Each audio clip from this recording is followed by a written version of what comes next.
Lauren, hello, welcome. Hello. It's so good to see you, and I'm very excited for people to get to know a little bit more about you and your incredible work and the things that you have already done, the things you want to do, all the things. So, to start off, could you introduce yourself and let people know more about you? Yes. Well, thank you for having me. My name is Lauren Knabel. I'm originally from like Baltimore, DC area of Maryland, and I just finished up my degree at SCAD with a major in photography, specifically focused in fine art, and a minor in fashion photography and business management. That sounds like a lot of things. Why don't you tell us maybe some of the, I don't know, the courses that were like most instrumental in your college education or some of the things that you learned and you're like, yeah, this is what I really want to do, or I took a piece of this and a piece of this. Like, yeah, tell us a little bit more about some of what happened during your studies. Yeah, so it's funny because I would honestly say the classes I've taken outside of my major have been the most informative, because I took this like postmodern contemporary literature class, and it was just so interesting because we were like diving into all of these different um, like different novels from the past and other just like short stories and discussing them, and like that idea of postmodernism really like seeped into my brain, and I think having like a more literary understanding of it informed the work in a different way than just having like a visual history in a way. As well as I took a fiction writing class, which was really great, and also again helped me feel like I could like explore my narratives in a different way and with a different lens, and found that like through fiction you can express more truth than you can sometimes through like nonfiction and more like memoiric, diaristic type of ways, which is what I was normally doing before then. It's interesting. The cross pollination of the things that you don't Yeah. necessarily expect to connect to one's work is always very fascinating to me. And so, you just graduated. Congratulations. Big whirlwind of all the emotions and things, I'm sure. What is something that you are sort of looking forward to the most as you are stepping outside of academia and heading into the world? I would just say like the freedom to focus on multiple mediums and sort of to explore more mediums and just get more experience in that way, and like just not having the 10-week assignments too. Like SCAD is great and I love the quarter system, but I will say like only having 10 weeks to devote to a certain project can just like sometimes suck the life out of it in a way. So I'm excited to have more time to like build things over time, and just meet new people and sort of explore all the ways I can use photography and writing and all my other talents or whatever, to in different alternative ways, which I feel like you can only find by going out into the world. It's hard to like read about that and actually see yourself in it in a way. That makes a lot of sense. Yeah. Speaking of your work and speaking of the things that you do, I would love for folks to be able to get a glimpse and learn a little bit more about, your style and your inspirations. You've told us a little bit about some of the things that have inspired you. So if you are down, I'd love to see some of your work. Awesome. Yes, I would love to share. So this first piece, tell us more about this. So this one is titled A Blue Jeaned Type of Love, and it was inspired by Warhol's Blue movie from 1969, which is very like controversial, but it's so funny because nowadays when we look at that, it doesn't seem very controversial, because it was essentially like a long form sex tape that was screened, and then people got arrested for screening it. But I what I really love about that movie is that it focuses on like the very mundane aspects of intimacy, and it's sort of just this long shot following a couple in their apartment as the sun's setting, and a lot of it's just like conversations in bed. And so that's what I was getting at here, from a more sapphic lens. With two of my friends, I literally just came over and had the camera, and I was like, just talk and do what you would do on a normal Sunday afternoon in bed, which was really beautiful. Very interesting. Like hearing the inspirations behind, this work. It's like, oh, that's okay. That's interesting. Love it. How about another piece? Show us something else. Yes. So this one I titled Post-Ironic Fatale. And in all honesty, like when I first came up with this idea, it was just to get a reaction because I really think reactionary work can be very useful in shifting perspectives, inciting discourse, even just within ourselves. And I wanted to represent like the self-destructive nature of sort of representing oneself as like a sex symbol of sorts and deconstructing that and, taking away the face and making it just the body. But having sort of an element of dark humor to make this subject matter something that's like a little bit more consumable rather than just like sad, I guess. Because I've really been interested in irony a lot lately as being like a reoccurring sort of signature throughout my work.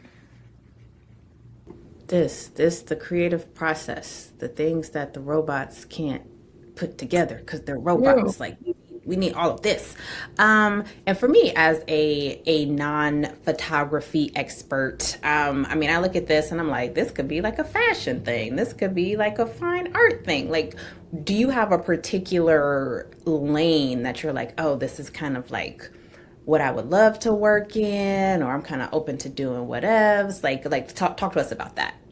Yeah. So I started in fashion. Obviously, I have my fashion photography minor, and I originally started with like a fashion marketing degree. And the reason I shifted sort of was because of how commercial fashion is and how limiting that is. Because really, what I like, I'm trying to stay true and value as I'm entering the job market is like this idea of independence and being able to maintain independence. And of course, I still like fashion, and I also do like documentary. Like you could consider the previous image to be documentary, but it can be fine art. So I like fine art because it's like this big umbrella term where a lot of like fashion photographers make fine art work on like using the sets that they're doing their commercial work on and sort of intermixing all of them and just having this like vision of being like, okay, I know what I want to do, what I want to say, and like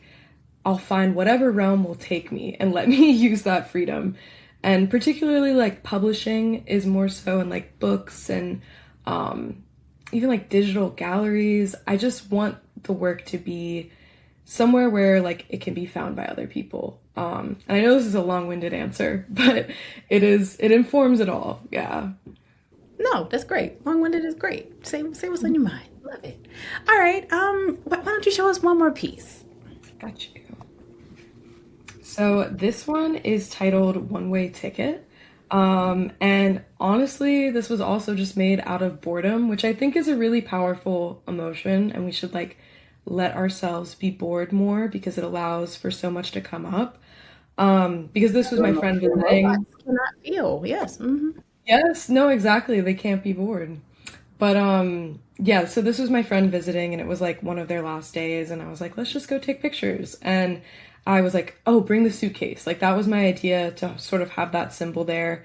I sort of wanted to represent like the liminality with that suitcase of wanting to leave somewhere and being waiting to leave, but also having trouble with saying goodbye because it's like an uncertainty in which you're leaving with like, and it was so lucky to have the weather be all cloudy and gloomy and like these birds also, like, I don't know if you can see, but the one in the bottom right has like a piece of meat in its mouth and they were just posing with us. Like, it was a really great thing that couldn't have been planned. And that's what I find a lot of like empowerment in finding post-rationalization for the narrative and sort of letting this narrative be discovered after the images are taken. Because while I didn't really know that I was trying to represent this liminality, like I can look back now and see, oh, I chose to include the suitcase as the styling because I wanted to represent that feeling of leaving.